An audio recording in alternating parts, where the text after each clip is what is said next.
Thank you, Deputy Speaker, and thank you to the member for Warringah for moving this important motion. Family and domestic violence is a national crisis. Day after day, the horrific accounts continue. The women and children injured or killed by people, usually men, closest to them. The men they should have been able to trust. Sometimes these stories shock us enough that they make the front pages and our social media feeds for a few days. Sometimes they prompt a murmured collective uncomfortableness, where we make comments like, "But he seemed like such a good guy," or "They were just a normal family." But more often, this violence happens without any attention in houses and communities across our country. For too long, we have all looked away, and I am pleased to say that this is not the approach of our government. We are determined to end this national tragedy, to do the work to address the underlying causes of this violence, to support early intervention, to help women and children to leave unsafe situations. Deputy Speaker, it is fair to say that when our government came to office, we did have to reset this work. I think tonight's nemesis is going to give us a reminder of how the previous Prime Minister, the member for Cook, really did struggle to understand issues affecting women in this country.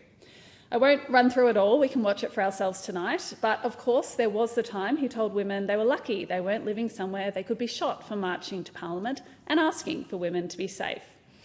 And I note that in tonight's nemesis, the member for Cook seems to have tried to explain his track record by saying, "Suburban dads can be a bit clumsy when it comes to language."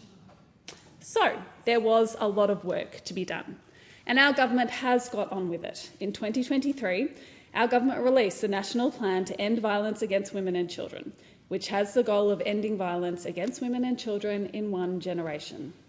Through the plan, we are addressing the underlying drivers of gender-based violence to prevent it before it occurs. We're supporting early intervention and prevention. We're responding appropriately when violence is used and ensuring that victim survivors are supported in their recovery and healing, putting them at the centre of this work. We have backed up this plan with tangible investments. We've invested $2.3 billion to support the implementation of the National Plan. And this does include the first action plan, a dedicated Aboriginal and Torres Strait Islander action plan, which is so important that we are addressing that issue in itself and not just as part of the broader issue, as well as 6 ambitious targets. We have taken immediate steps to support those impacted by family and domestic violence.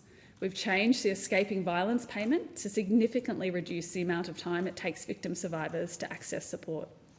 We're providing $159 million to fund the states and territories to deliver frontline services and get more frontline workers where they're needed.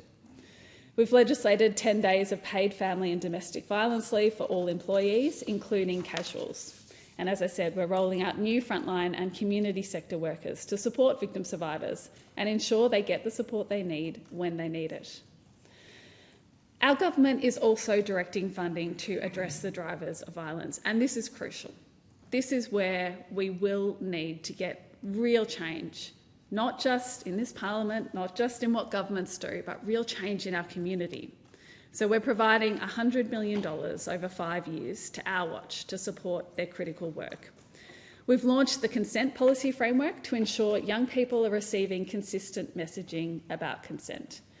And we're working to address the unacceptably high rates of sexual assaults on university campuses. We want the next generations to not have this experience, to not see statistics at the levels that we currently do. We've got to change this across our society, amongst young people, amongst all of our communities. Another critical component of our plan is ensuring that women and children have a roof over their head. Through the Housing Australia Future Fund, our government has created a channel of $1.6 billion from the fund's returns to be directed towards social and affordable housing for women and children escaping domestic violence and older women at risk of homelessness. The fund will also provide $100 million for crisis and transitional housing options for those fleeing violence. We know that without a stable roof over their head, it is so hard for women and children to get back on track, to get their lives back together.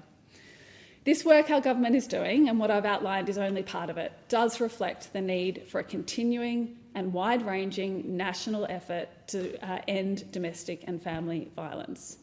We do know that with all this work, we are not there yet. There is much more to do, but I'm confident we are on the right path and we are committed to getting it done.